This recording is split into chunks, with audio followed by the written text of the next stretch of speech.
जय हिंद एवरीवन। आज का हमारा टॉपिक है एयरक्राफ्ट कंट्रोल्स। प्राइमरी सेकेंडरी दो टाइप के होते हैं। बहुत जल्दी जल्दी पढ़ाऊंगा, फास्ट फॉरवर्ड वीडियो करने की जरूरत ही नहीं पड़ेगी, इसी में समझ में आ जाएगा। ठीक है, मैंने वैसे ऑलरेडी एक वीडियो के अंदर इनको समझा रखा है, बट मैं इस बार डिटेल में थोड़ा और समझा देता हूँ इसको। आप लोग फटाफट रिवाइज कर लीजिए। आप लोगों के कैंप वगैरह भी चल रहे हैं, आ भी रहे हैं कई कैंप्स, तो थोड़ा बहुत पढ़ लेंगे तो थोड़ा अच्छा रहेगा। ठीक है, तो प्राइमरी कंट्रोल सेकेंडरी कंट्रोल्स दो टाइप के होते हैं। प्राइमरी कंट्रोल्स में आपका क्या क्या आता है, इससे पहले समझा देता हूँ। हमारी आती है कंट्रोल योग या कंट्रोल स्टिक। सेकंड आपका आता है रडर पैडल। थर्ड आपका आता है थ्रोटल। ठीक है, स्पेलिंग वगैरह समझ जाना भाई, समझ लेना, तुम चीजें समझ लेना मैं बोल रहा हूँ जो। कंट्रोल योग, रडर पैडल और थ्रोटल। कंट्रोल योग का काम क्या होता है? कंट्रोल योग से आपके कितने टाइप के कंट्रोल जुड़े होते हैं? पहला एयरक्राफ्ट का ये सपोज ये पीछे ये एयरक्राफ्ट है एक तरीके से। ठीक है, कंट्रोल योग से क्या क्या जुड़ा हुआ है इसका?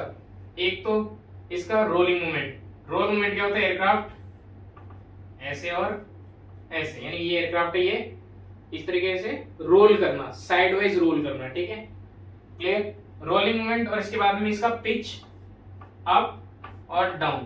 पिच अप और डाउन क्या होती है? Nose up and nose down.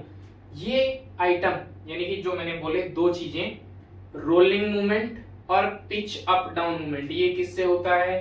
Control योग से।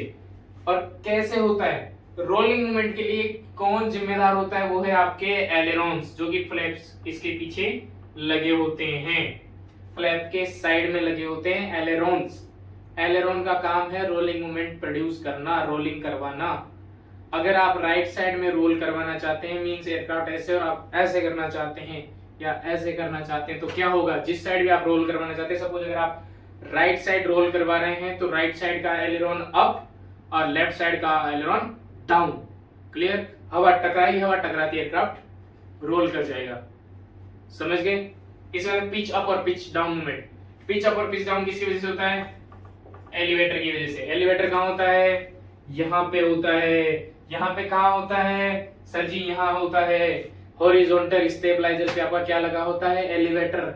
एलिवेटर नाम सुनो, ऊपर और नीचे लेके आने जाने वाली चीज। Lift, elevator, escalator. एलिवेटर काम क्या करता है? ऊपर लेके जाता है, नीचे लेके आता है। तो नोज अप और नोज डाउन को किससे होगा? एलिवेटर से। किससे जुड़ा हुआ है? कंट्रोल योग से या कंट्रोल स्टिक से। इसके बाद में रडर पैडल्स। रडर पैडल क्या काम आएंगे? रडर पैडल जुड़े होते हैं आपके रडर से। रडर कहाँ होते हैं? वर्टिकल स्टेबलाइजर पे जुड़े हुए होते हैं। ये हॉरिजॉन्टल, इस पे क्या जुड़ा है? एलिवेटर। और वर्टिकल पे क्या जुड़ा हुआ है आपका? वर्टिकल पे रडर्स। तो रडर्स का काम क्या है? एयरक्राफ्ट को योइंग मूवमेंट प्रोवाइड करना। योइंग ऐसे, ये योइंग मूवमेंट हुआ, यानी कि एयरक्राफ्ट का ये नोज है इधर और इधर ऐसे साइड वाइज। और rolling aileron side wise. Yawing movement किसकी वजह से? रडर्स की वजह से। कनेक्टेड किससे है? रडर पैडल से। थ्रोटल का काम क्या है? थ्रोटल इंजन से जुड़ा हुआ रहता है, आपका आरपीएम बढ़ा देता है, स्पीड जनरेट होती है। Speed generate air fuel mixture ज्यादा आने लग जाता है, कार्बोरेटर से ज्यादा फ्यूल निकलने लगता है। ठीक है, इसके बाद सेकेंडरी कंट्रोल्स। सेकेंडरी कंट्रोल्स में क्या आते हैं हमारे? सेकेंडरी कंट्रोल्स में देखो, फ्लैप, स्लैट। फ्लैप और स्लैट का काम क्या है? फ्लैप्स का काम है लिफ्ट प्रोड्यूस करना, ड्रैग को कम करना। फ्लैप का lift produce, slats drag produce. Spoiler क्या काम करता है आपका? स्पॉइलर आपके ड्रैग को बढ़ाता है, हवा को रोक लेता है, इसकी वजह से स्पीड डाउन हो जाती है। और ये कब काम आती है? जब हम लैंडिंग कर रहे होते हैं। लैंडिंग गियर्स भी सेकेंडरी कंट्रोल्स का पार्ट है, जो कि लैंड करवाने के लिए यूज होते हैं। और